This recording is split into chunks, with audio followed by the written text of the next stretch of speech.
going on, guys? I just finished up a new grip. Now it's the same exact contour as the GK1 grip, so it's, same feel, but mine's textured completely. Mine is also much thinner. It's the same width as the your little finger grooves here, and I went with that because that's the only part that felt comfortable on this grip to me. And these hot spots here, man, those were killer. That really hurt my hands when I was shooting. Now, obviously, it looks better in black. You still have all the access, if you want to adjust your power, you can. If you want to adjust your trigger, you can. And if you look, it's just about the same width as the pistol, and it just really looks nice. This texturing gives really good grip. It's not so aggressive that it hurts your hands, but it is grippy enough to where if your hands are wet, you're not going to be slipping anywhere.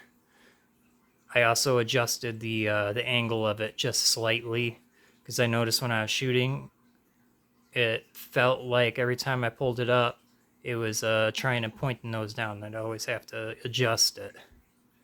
So I changed the grip angle just slightly by a couple of degrees, and now when I go to point, I point flat.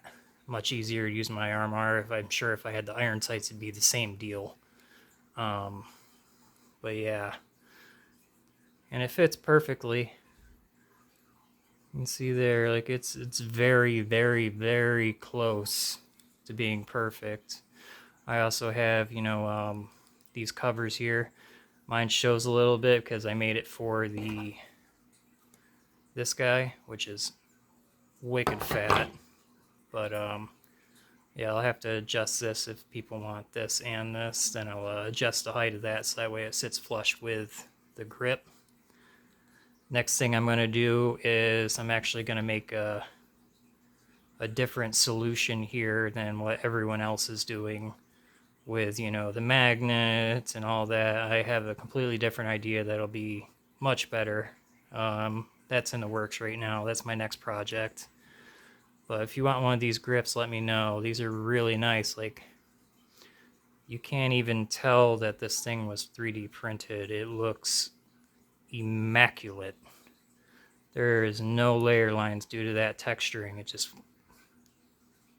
looks really nice. And the feel is good. Since it's not so bulky, I can get like a really good purchase on it. I did like the feel of this contour. That's why I kept it and kept it the same, because I'm sure other people also appreciated that contour, because it does feel good, except for the fact that it's ridiculously chunky. Like, my God, that is a fat grip. Do a little, yeah. I mean, just look at that. I don't know why they did that, and why would you use wood on a fully blacked out gun? Not a design choice I would make. But if you want one of these, let me know. I got these for sale. Any part you see on here. I got the my RMR shroud. I got my RMR mount, which I pretty much just cut the shroud off. That way it just bolts right on, and you can put your aluminum shroud back on there and then tighten it down. And then you got an RMR mount. Yeah. I also have, I can do custom shrouds if you want one with a rail on the bottom, or if you want one with a Picatinny rail that goes all the way back. Next thing I'm going to do for the grip is I'm actually going to put a Picatinny rail back here. So that way we can add a tiny stock and turn this thing into I don't know, like a little PDW. Like the air gun version of like a MP7 or something. I think would be pretty cool. That's next on the list. So I'm gonna get a rail back there, and then I'll probably rail up the top, rail down the bottom, get a little grip there and a little folding stock. I think this thing will be really sweet. But yeah, you know, get a hold of me if you want any of these parts. Let me know. Alright. Catch you guys later.